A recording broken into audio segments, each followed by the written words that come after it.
Hi there, thanks for joining me today for this Iridology education webinar on the 3 foundational constitutions of Iridology. Take a moment and like the video and drop a comment below. Thanks so much.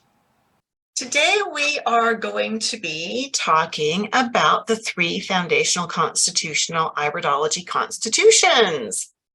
So welcome, and I hope you've got your pen and paper ready so we can dive into this. We always need to start with this information is meant for your education only. It's not meant to diagnose or prescribe. We never use iridology to diagnose or prescribe. Just got to say that. You are responsible for any results, good or bad, that result from using this information. I'm going to invite you to engage with me in the chat box. Questions, comments, I'll ask for input periodically. The more you play with me in the chat box, the more information you're going to get from me. So hang out with me there and we will have some fun. I would love to know where you are from. So in the chat box, just give me the country or the city, whatever you're comfortable with, of where you are from. It's fun to see how far reaching our audience often is. Again, make sure you've got your pen and paper ready to take notes and be ready to interact with me. And we've got Peggy joining us from beautiful Brooks, Alberta. We've got Nina from Ontario. Fantastic. This is so good. It's great to have you with me. Thank you for being there today. And there's a few more people here, but they haven't decided to be out there yet. So fantastic. My name is Judith Cobb. I want to introduce myself because I want you to understand how I got to where I am and why I teach what I do. This is really important. And I'm going to put it out there that it's important for you to always vet instructors. Find out who they are, how they got there, why they do it, so that you can find out if they're your kind of teacher, right? So I started studying holistic health in 1979. You do the math. I've been a practitioner since 1981. I'm the wife of 1. That's important to me. The mom of 7 and the grandma of 10. So our family is growing. I got into holistic health all those decades ago because I had health problems that the medical world didn't seem to be able to handle. Now, don't get me wrong. I'm not dissing the medical world. There are times and places where they shine so beautifully, like when I broke my arm and needed surgery to repair it, right? Don't call my herbalist in a situation like that. Call one of the top surgeons in Calgary. That worked for me. But these other problems that I was having over 4 decades ago, the doctors couldn't seem to run enough tests to point me in the right direction, to give me any input to help me out. And that was a problem. So I walked away from most of what medicine does and had the opportunity to begin studying and learning nutrition and herbs and iridology and a whole bunch of other things. And it has served me very well. In all those decades, I don't know how long but I'd love to know, how long have you been interested in natural health? Give me years. Have you been interested in it for 10 years, 20 years, 30 years? Did you just start getting interested yesterday?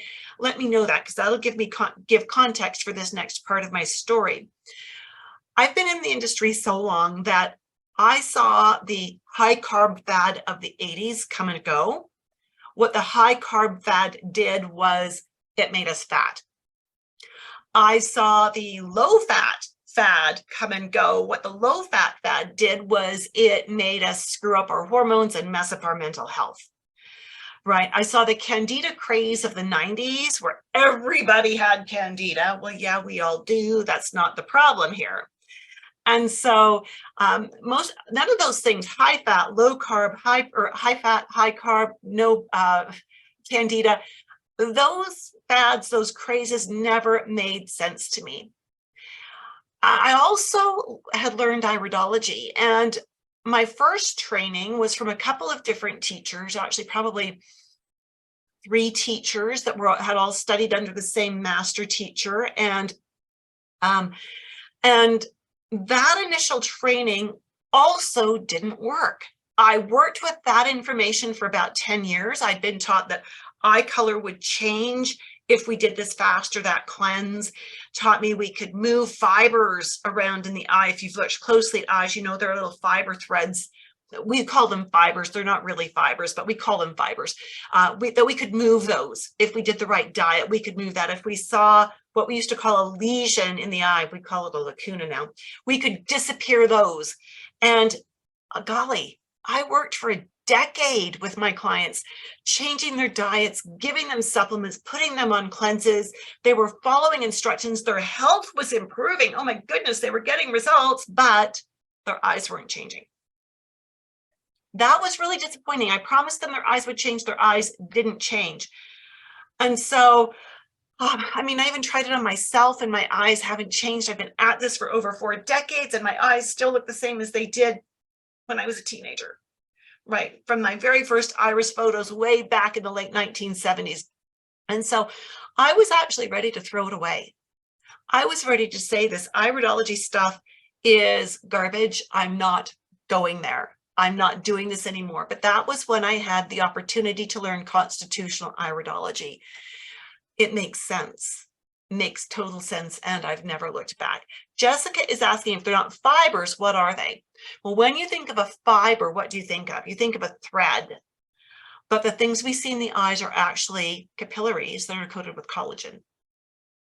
They're capillaries. It's genetically set where they're supposed to be. They are capillaries. We just call them fibers because that's what they look like. So when I learned constitutional iridology, that was the beginning of me figuring out how to integrate iridology with the herbology and the nutrition and the different other modalities that I had already learned. And as I learned it, I figured out that I could do an assessment more quickly. That was helpful because with the old type of iridology, it was taking me about 3 to 4 hours to do an iris assessment. That's not practical in an office setting. The constitutional iridology helped me to be more accurate. That was helpful. It helped me to create better and faster rapport because as I understood what my client wanted help with, and as I understood what their eyes were showing me, I could mesh those two and then ask questions that were specific to my client. And when you ask questions that are specific to your client's needs, they love that. They feel heard, and that helps us develop rapport very quickly. I found that iridology, when I do it this way, also eliminates the need for an intake questionnaire. I still have my clients sign a release form when they come in that shows they understand the scope of practice and what I can and can't do. But I no longer give them that 4 or 5 or 6 page questionnaire asking them all of these questions that I ask everybody, because not all of those questions are actually important. Again, iridology, the way I learned it as a constitutional iridologist, helps me to integrate everything. It helps me to decide, should I choose an essential oil here? Am I better off doing a food recommendation? Which herb will be most effective in this situation? And it helps to narrow down that time that it takes to create the protocol. So as we do this, you need to know that I am also a certified level 3 instructor with IPA. IPA only has 3 levels. They added the 3rd level about 1.5 years ago, and I'm one of 5 certified instructors at the level 3 with them. I've written many books. Most of them are out of print now. The only one that's still available is my Confident Nutritionist Dynamic Iridology textbook that is available to my students only. I've designed and taught many different herbal courses and holistic wellness courses on many different topics. Love that. And I'm going to ask you to also stay with me to the end because I'm going to have an invitation for you today. I'm a certified health nutrition professional with the Canadian Association of Holistic Nutrition Professionals and the Canadian Association of Natural Nutrition Practitioners. And I'm also a master herbalist and am a professional member of the Alberta Herbalist Association. So let's start talking about iridology. That be okay with you? If you want to talk iridology, give me a thumbs up. Let me know in the chat box that you want to talk iridology. Yes. Okay. Yes works. Yes works. That's great, Jessica. Thank you. I appreciate that. Anyone else? Yeah. Fantastic. I think there's a way to do emojis and things like that, but I'm not very good at that either. So thank you for using words. I understand words. So in order to do an iridology assessment that is accurate and valid, you need to do things in the right order. And the biggest reason for doing them in the right order is because it gives you context and it gives you the foundation. So I want you to think for a minute, if you're building a house, right, you can't put the walls up before you poured the foundation, right? There's no sense in painting the interior walls if you don't have the windows in yet.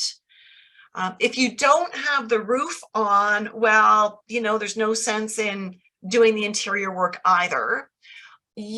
You always put the floors in last, so you get all the kitchen cabinets in first and put the floors in last so the kitchen floor doesn't get ruined. You do things in the right order because it's how the system works. It's how it works best and it makes the most sense. Can you imagine assembling all the kitchen cabinets in the middle of an empty field saying, yep, I'm building my house, this is the kitchen? It doesn't work, does it? The same holds with iridology. We need to do this in the right order. So the first thing we need to find out is, what does your client want help with? We're not going to look at their eyes blindly. We call that doing a cold assessment. We don't do cold assessments. That just doesn't work. You're talking about markings, but you have no context for whether they're important or not in this situation. So you want to know what the client wants help with. When a client comes in to me and says, oh, just tell me what's wrong, just look in my eyes and tell me what's wrong, I won't play that game. I will not play that game because there's no context. The eyes are not a crystal ball. And we need to understand a bit about the person before we know how to work with the eyes. The irides themselves, irides is the correct plural for two irises. Irides are inherent, which means that the markings in them have been passed down over the generations, over the last 3 to 4 generations. And so what we are seeing in the irides themselves is potential. It's what has been handed down. It's not an absolute. So again, we need context. We need to know what this client is doing with their body in order to understand if the eyes, what is of relevance in the eyes. So important. We also need to have the client's health history. We need to ask them if they've had surgeries, if they have any medical diagnoses, if they're on any medications, if they have any current symptoms. Now, this is really important because the eyes do not show us changes based on those. For example, a few years ago, I fell, and it was actually almost 4 years ago now, I fell on the ice and I broke my arm very badly and required surgery, 2 surgeries actually, there's 2 incisions on my wrist to install metal plates to hold my wrist together. I had photos from before the incident, and as soon as the drugs wore off after the surgery, I got photos of my eye again.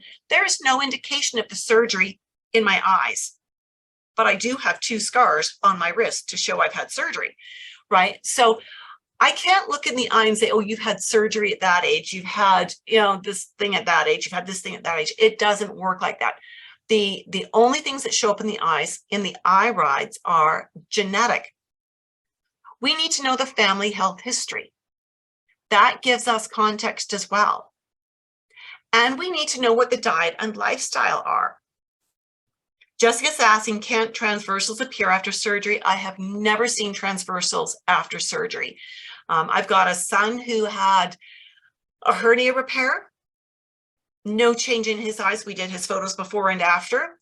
I've got a son who had bowel cancer and he's lost the bottom third of his large intestine to that. There's no marker in his eyes.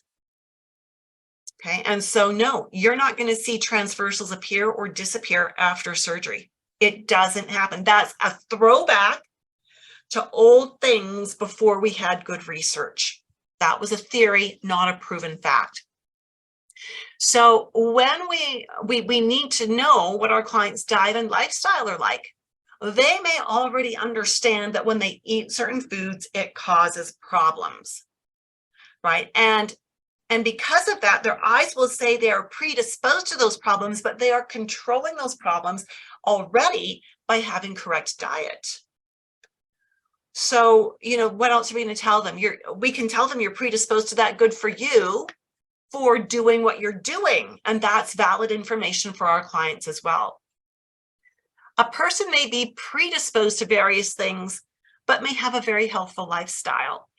And that healthful lifestyle may be preventing some of those predispositions from manifesting. From there, then we need to start layering up what we see in the eyes. So we've gathered this base of information. Now we're going to take that as we look at the eyes.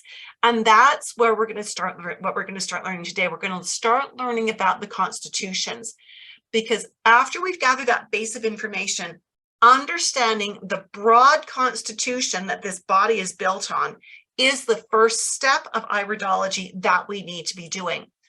After that, we will add things like the constitutional subtypes, the structural subtypes.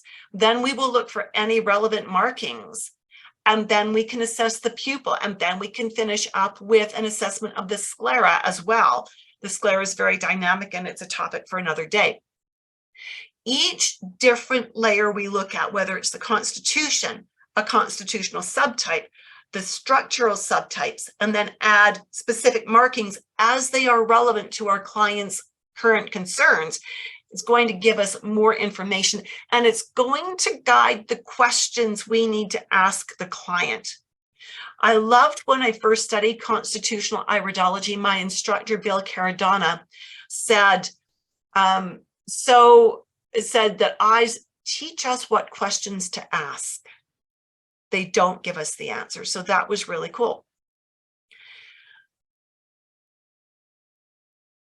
So Jessica says, telling someone they have an over-acid eye and that they have inflammation in a particular area is not correct. They simply have a potential to inflammation in that area. Absolutely. That's exactly it, Jessica. That is exactly it. The eyes show us where the potentials are. Okay. So let's keep all of this in mind as we start to learn about those three foundational constitutions. This is going to be a real high-level overview. This is a part of one of the classes in my dynamic iridology course. And of course, that's a 2-hour class, and we don't have 2 hours today because I need to be teaching one of my groups in about 40 minutes. So the first thing we need to know is that constitutional iridology, unlike other styles of iridology, relies very little on mapping. Using an iridology map is about the last step that we do, and sometimes we don't even need to do that because we are not about slice and dice. We are about one thing is connected to another, is connected to another. How are they connected? Where is the root of the problem, and how do we address the root?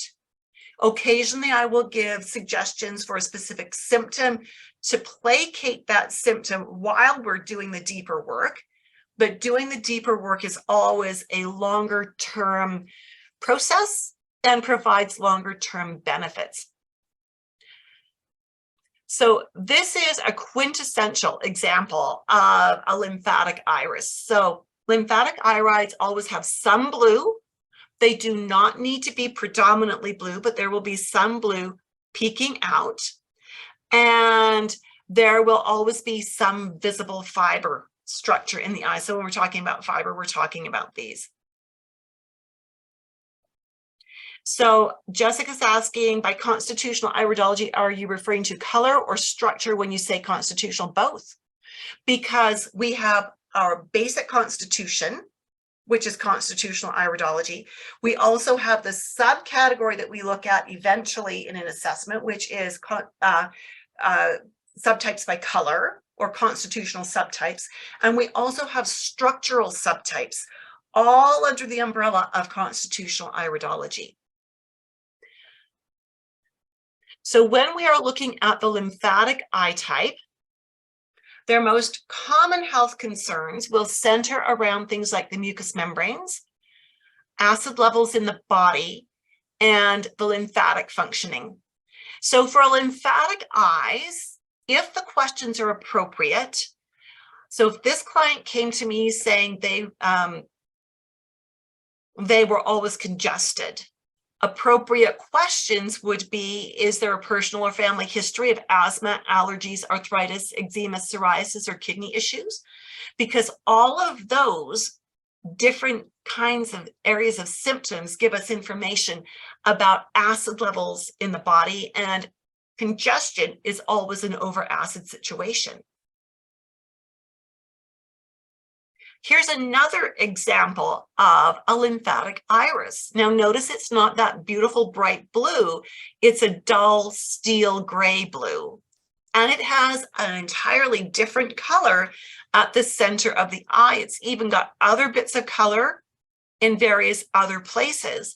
And so this is still a lymphatic eye because we have a shade of blue poking through various areas, even though it's a very dark gray blue. And we see visible fiber structure. So if you think you've got lymphatic eyes, drop that comment in the comments box. If you know you've got a bit of blue peeking through and there's fiber structure, just give me lymphatic in the comments box. Now, are people who are prone to lymphatics, or who are the lymphatic constitution, are a little more prone to thyroid issues, even when there are no indicators in the thyroid reaction field on an iridology map. Okay, that's an important thing to understand, because when we look at thyroid, parathyroid, those imbalances can lead to calcium assimilation issues, right? And so you may want to, if it's appropriate, if your client is saying they're always cold, or they're gaining weight and they don't understand why, or they're always sluggish and tired and feeling draggy, then you may want to ask questions about, is there a personal or family history of thyroid imbalance? If we suspect that they're not assimilating calcium well because they do have a thyroid or parathyroid imbalance, maybe we're going to ask questions about their bone health. Again, if it's relevant. If the client does not come in initially being concerned about bone health, we are not going to talk about bone health in that first appointment. We are going to keep our questions and our assessment focused on what the client is asking for, because our client wants to feel heard. No client wants a cookie cutter approach. So the goal here isn't to use iridology like some kind of a crystal ball. This is not a party game of guess what's wrong with me. Constitutional iridology is all about understanding, oh, the constitution, does that surprise you, of the person, so we can understand where they are more resilient, where they are less resilient, what different things would be better for their health, how to coach them along in their health. Along the way, the symptoms will go away, they will subside, but the goal isn't really symptoms mitigation, because you can mitigate symptoms with a drug, right? Isn't that what a lot of drugs do? They control symptoms. Our goal here is to trace things back to the root so that we can build from that root up and create long-term wellness here. So does that make sense? Always consider what the client's needs are first, and assess the eye in terms of what the client wants help with. We do know there are some broad categories of symptoms and areas where a lymphatic person is more likely to have challenges. And when we understand that, we can almost always link those categories back to what the client has asked for help with. And now we understand where the root is, because we understand how their constitution works. So here's what one of my grads said about the program. She's a naturopath in Australia. I'd already taken iridology as a part of my studies as a naturopath. However, Judith's course, Confident Nutritionist Dynamic Iridology, we've changed the name to Dynamic Iridology Assessment System, surpassed my previous training in structure, content, delivery, documentation, and support. Iridology has certainly reduced the time required for prioritizing a treatment plan Iridology, without a doubt, has been a huge game changer to my practice. So we've looked at one end of the spectrum. We've looked at the lymphatic eyes, and it doesn't look like anybody here has lymphatic eyes. Nobody commented lymphatic. Do any of you have lymphatic eyes? A little bit of blue peeking through and some fiber structure. Anybody? Or a lot of blue?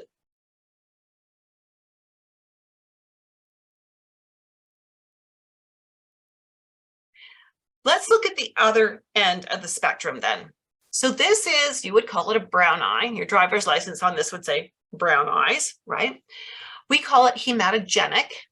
Now, what we need to remember is that with a brown eye, they may have these golden areas in their eye, these lighter areas. And so this is a great example of hematogenic. So there is no visible fiber. We're not seeing any of those threads that are running outwards. And there's no visible blue and no visible green in the iris itself.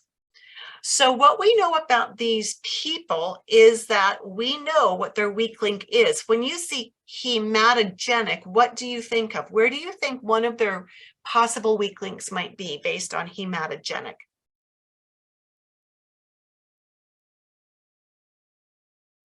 No, Jessica, you don't see fibers in a true brown eye. There is enough pigment masking the fibers. Sherry says blood. Absolutely. So blood is one of their weak links or potential weak links. And the second potential weak link is their liver. So those are the areas where we know they are more likely to have a risk of challenges in their health. So here we have another beautiful hematogenic eye. Now look at this. Now, Jessica, this will throw you for a loop because here we have a true hematogenic eye, but you see fibers in here, don't you? Those fibers are not on the top layer. They are a layer down, so they don't count when we're talking about fibers in an eye. Hematogenic people are also prone to issues with their spleen, stomach and digestion, circulation and heart, which includes the vascular system. They tend to be a little more alkaline, and so they may need help assimilating minerals because we need a certain amount of acid to assimilate minerals. They often, because of that slight alkalinity, have a real problem with their calcium. Because they don't assimilate their minerals well, they often are prone to endocrine imbalances. So again, you need to start out with what are your client's symptoms? What does your client want help with in order to understand where to take your questions here? Because you're not going to say, is there a personal or family history of spleen? They probably don't know if they've got a problem with their spleen. Is there a personal or family history of problems with stomach digestion? What about circulation heart? You go down that list, by the time you finish that list, your client is thinking they must be a train wreck, right? You never do that to a client. So start with their symptoms, assess the iris, just even on that constitutional level. What does the iris teach us that could be affecting their symptoms, where their symptoms are coming from? And that gives us our starting point. So this person might have a cholesterol issue. Well, that goes back through liver. They might have a hormonal issue. That could go back through liver and cholesterol, or it could go through mineral assimilation. So we use this, again, to ask questions. Maybe they've got weight issues because of the liver, because the liver's not doing phase 1, phase 2 detox properly. Now, again, you wouldn't ask every question. You want to ask questions that are relevant. So if you know someone who you're pretty sure has hematogenic eyes, give me brown is beautiful in the chat box. Now, we've already heard from one person in here. Sherry says her eyes are brown. So Sherry, are your eyes pure brown? Because we're going to be looking at a different version in just a moment. All of these other marks in here give us information, but they are not all relevant to the moment. They are not all relevant to the moment. And what that means is, unlike other styles of iridology where you would slice and dice every single mark you see in here, and you would give your client this very long, very depressing report telling them that they've got all of these things wrong with them, we don't do that with constitutional. Assess the eyes based on what your client's needs are first. That might mean that you're only focusing on maybe 2 different markings as well as their constitution. That's it. That's all. You've got all the information you need to roll forward with, and you're not overwhelming your client at all. These other markings are certainly things we learn about in the dynamic iridology assessment system. Jessica says her mom has true brown eyes. Fantastic. This is another one of my grads. This is Michelle. She said she'd studied iridology with David Pesic, and she finished his levels 1, 2, and 3, and iridology in professional practice with Darko Peirce. But then about the dynamic iridology program, she said, this is the most amazing iridology course I've taken. Judith's course is top on my list. Judith's iridology course is very complete as it contains the most accurate iridology, including sclerology, and most importantly, how to put it all together and make a proper assessment. I feel very confident in my nutritional practice now.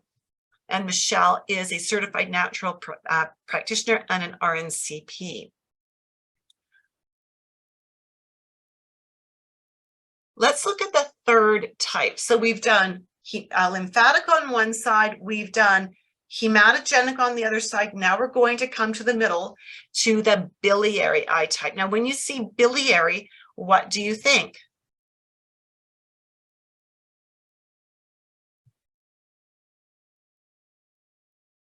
What do you think? Gallbladder, liver, fantastic. Excellent, excellent, because we are talking about billy, bile, liver, gallbladder. You're absolutely right on. So when we look at this eye, if it was not magnified, you would likely call it a brown eye.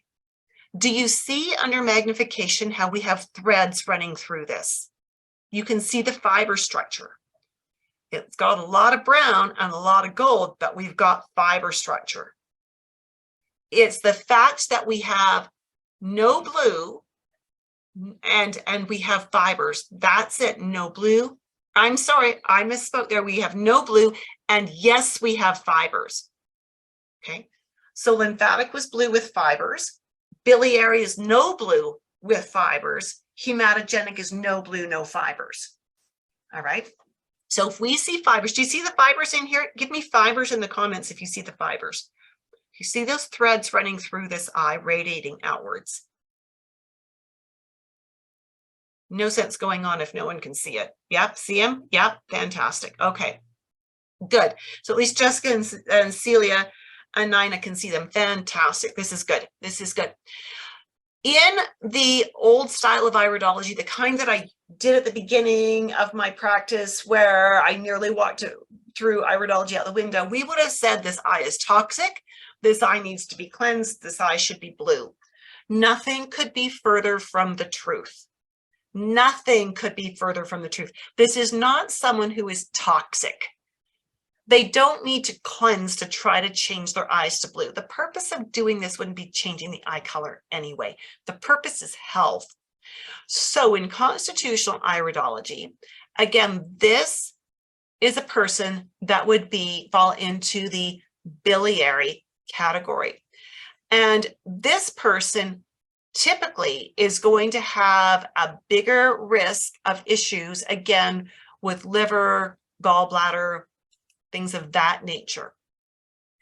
And so we're also going to see a little bit of an increased risk of digestive issues as well with this person. So they're likely coming in with any variety of symptoms, but you can almost always take it right back to asking them about digestion and discover that their digestion is not what it should be.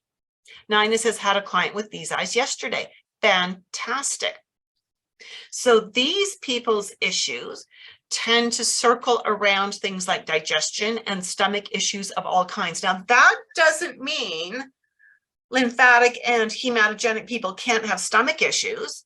They certainly can. It just means that this is a more common starting point for our biliary type.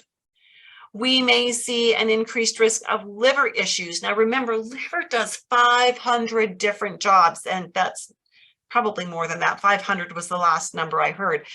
And it includes things like immune function, lipid balance, blood sugar balance, triglyceride balance, allergies, so much more, hormone balance. And I agree with you, Jessica, the liver is amazing. So just about any symptom can be traced back to the liver on some level, right? We might want to ask about gallbladders, gallstones. Do they still have their gallbladder? If they don't, you're not going to see a marking in the eye. I have a client who had his gallbladder. I've got a few clients who've had their gallbladders removed. There is not a mark in their eye. There wasn't before and there isn't after that shows surgery.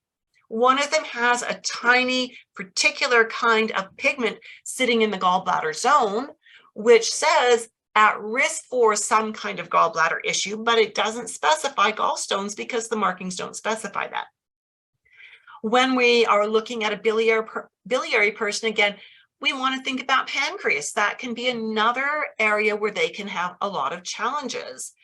But remember that pancreas does more than just balance blood sugars. It helps us with carbohydrate digestion as well. So there's a lot of things that biliary eye types, a lot of conditions biliary eye types can be more prone to.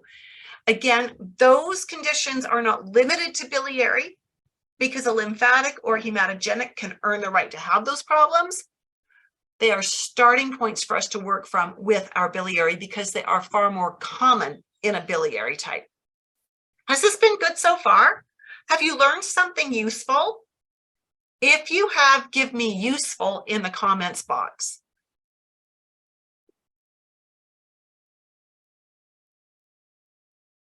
Useful? Oh, fantastic, fantastic. So if you're ready to take that leap to learn constitutional iridology, stay with me for just 5 more minutes. I want to share some other things that some of my students have said. This is Karen. Karen is one of my course graduates, and she posted this in our private Facebook group a couple of years back. She said, I just returned from a regenerative detox course where iridology is implemented. I spread the word about what a wonderful teacher you are. Most people I talked with did not have anywhere near the same experience with their iridology education. They had no support, unanswered questions, and a lot of confusion. Mostly they finished their classes not knowing how to implement what they had learned. I feel so absolutely blessed to have been taught by you. I feel totally supported, even still as I graduated almost 4 years ago now. That's how old this is. I don't think there is anyone out there practicing, educating, and teaching iridology like you. Thank you from the bottom of my heart. I'm eternally grateful for your never-ending patience and support. And I've got to tell you that I just absolutely adore all of my students. I asked Karen then, how has iridology helped you? She said, it's helped me to understand the relationships between different organs and organ systems more in depth. Iridology also gives me the advantage of seeing the potential for different genetic traits and qualities that may be underlying. By observing the constitution, for example, you can extrapolate how the person's body will likely respond to applications of healing methods. Therefore, it has helped me to expand my knowledge and increased efficiency at providing more precise recommendations for health-oriented options. This is so good, so good. Celia is saying, I've only been on for a few minutes and yes, useful. Fantastic. Jessica's asking, do I teach level 3? I do, but it won't be coming around for at least another 1.5 years. I just finished a level 3 cohort and I need to have enough students that are ready for it, which means they are certified level 1, level 2 through IPA in order to put them into level 3. That is the IPA rule, is you have to be a currently certified iridologist with them in order to enroll in level 3. So here's the thing. My next dynamic iridology course, which is IPA level 1 and 2 combined, will be starting on March 15th. It will be from 5 o'clock to 7:15 Mountain Time every Wednesday for 20 weeks. Registration is open, but you only get in by talking directly with me. So you can grab this, URL, which I don't have where I can put it, and book a time, schedule a time to talk with me one-on-one about the course. So if you're wondering if this course would be a good fit, if you've already got an anatomy and physiology course under your belt, then we should chat. That is a prerequisite. I will not take you into the course if you don't have A&P already, because you need to have A&P to become a certified iridologist. And when my students have the A&P already under their belt, we can go so much deeper into iridology and into helping you understand how to integrate other things you know into protocol formation. So if you've got herbology, we draw that in. If you've got aromatherapy, we draw that in. If you've got flower essences, we draw that in to the course while you're studying with me so that you understand how to integrate all of this. Jessica's asking, does this webinar count toward IPA educational credits? I cannot guarantee that it does, because you're only you'll have had about 20 to 30 minutes of iridology in here. So I would not say that it actually does count, because I can't give you a certificate for this. Okay. And so Jessica, it sounds like you've got some iridology training under your belt, but you're still a little shaky on some things. So we maybe should have a conversation. So let me introduce you to the dynamic iridology assessment system, and specifically let me introduce you to the support you get. This is the only live online fully mentored course for health professionals who want to streamline their clinical work without sacrificing client care. And we do that again through 45 hours of live webinar education that is even more interactive than what we've got here, because we'll set it up so that you have your cameras on and we can talk back and forth. I only take 10 students in a class group because I value quality education and I value you getting the time you need. I've heard of some students that have done courses with other teachers where there were 50 students in the class and it was a live classroom setting. How do you learn well in a situation like that? I don't know. So let me show you what your course website would look like. Every week is a different module. So there are 20 modules. And every week, let's look at module 1. You would have recordings. Every topic is recorded as a mini video. You get a recording of your actual class session, and there is a quiz. So if you have to miss a class, doing the quiz and getting 100% will count as attendance, although I encourage all of my students to do every quiz and get 100%. And I will coach you and mentor you if you're not getting 100% on your quiz. I will help you understand where to find the right answers and what the right answers are. You'll see here lots of downloads, lots of videos to watch. Your maps are all downloadable. Your textbook is downloadable. It's digital. It's 225 pages. Your cheat sheet study notes are downloadable. It's all in here. And every module has the mini recordings. Your recording of your class will get uploaded as soon as I get to it, which is within 24 hours of your class. And there are typically extra downloads for each module. So again, this is starting on March 15th. Why would you want to do this? You're a health professional, right? You might want to do this so you can assess your clients more quickly and accurately, right? Rather than, I've spoken with people who see the client, then spend 2 or 3 or 4 hours creating a protocol and then email that out to the client, but they're only being paid for the 1 hour they're with the client. You do this so you can stop working unpaid overtime developing client programs. In the scope of our class time, we practice how to create protocols literally in under 15 minutes. How to do a valid iris assessment in about 10 minutes. Combine that with what you know about the client. What questions would you ask? What recommendations would you make? And you can do all of that for sure in under 30 minutes What does that mean? It means that if your appointments are a full hour long, you've got 30 minutes to develop rapport and help your client feel valued, right? So you've got 30 minutes for that, then 30 minutes for digging in deep with the eyes and the questions and the protocol creation. You've spent an hour and your client feels like they got their money's worth. So important. Why would you want to do this? So you can stop overwhelming clients with over-the-top, undoable programs. Jessica says, I do my Iridology 100% online. I work remotely. Would this still apply? Yeah, it would. It would. Your challenge with doing it remotely is you have no control over those photos. So you really don't know if the colors are accurate or not. That's a challenge. I'm not saying don't do it. I'm just saying, I hope you were taught that challenge in the Iridology you've already learned. You would want to take this course so you can create programs that will increase client compliance, success, and long-term retention. Right? I've got clients that have been with me for 4 decades. They'll come in for 4 or 5 sessions. We'll get them on the right track. They're feeling great. They disappear for a few years. Their body shifts and adjusts. They get older. They have stress. They have trauma. They come back for 4 or 5 more appointments. We get them on the right track. They're feeling great. They disappear for a few years. And the cycle repeats. I just had a client call me yesterday. I haven't seen her in 25 years. She needs to come back. Right? So we've got her booked in. That is what I call long-term retention. Right?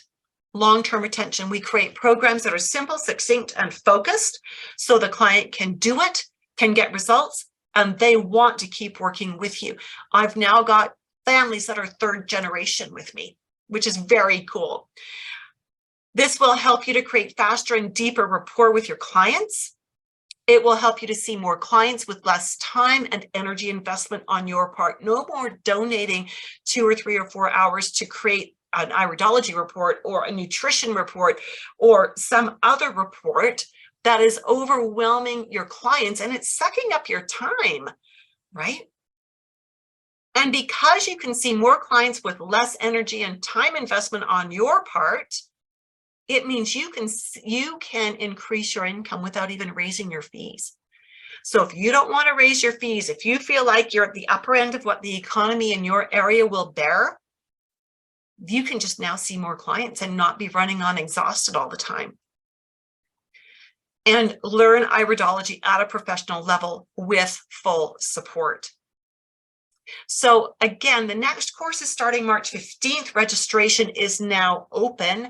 And if this course sounds like, that could be a fit, it could be something that would really be of benefit to me, as in you individually. If you're thinking, yeah, I really want to know more about this, and you've got the anatomy and physiology under your belt already, that is a must, then use the link that I've just posted in the chat box, and let's have a little one-on-one conversation. This is not a high-pressure sales call. I do not high-pressure anyone. As a matter of fact, I just don't. I don't high-pressure anyone. This is for us to talk with each other to make sure it's a good fit, to make sure it's what you need, to make sure I am the teacher for you. And if it feels good, if it feels right, I will invite you to register while we are on the call. Right? If it doesn't feel right, I will give you coaching in another direction. I'll send you, maybe there's something you need to do first before you come into my program. And I'm happy to do that as well. I only want people in my class who are prepared with A&P, who are pointing in the right direction, and who will help us to build this beautiful community that we're building of certified iridologists and grads from my program, right? So that's not meant to sound snotty or harsh or anything like that. It simply is meant to say, if the program's not a good fit, nobody's going to be happy. Does that make sense? I want to make sure it's a good fit. I want to be happy. I want you to be happy. I want us to be happy together. There we go. Alrighty, how was that? Who's going to be using that link to give me a call? Anybody? With that, my friends, are there any other questions? We didn't get into the details of everything that's included in the course. We do that on the call. So if you want more details about what you get, that is, we can cover that on call. Jessica, quick question.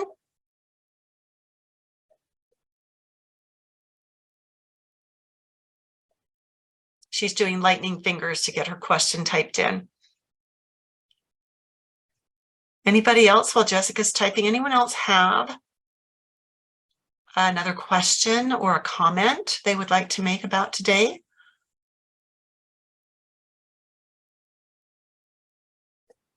Hey, Jessica, I know you're typing. That takes a minute and it takes about 10 or 15 seconds. In the absence of constitutional iridology, what else is there? Emotional. Yeah, there's emotional iridology as well. Yeah, absolutely. We touch on that a little bit in dynamic iridology in level 1, 2, and do more with that in level 3. And then there are obviously other teachers who teach only emotional iridology, and they don't do any physical at all. So yeah, there is that. All right. Fantastic. Hey, thanks for being with me today. I'm just inviting you now to drop a comment below and to subscribe to my channel. It helps to make these videos more visible to more people. Thanks so much.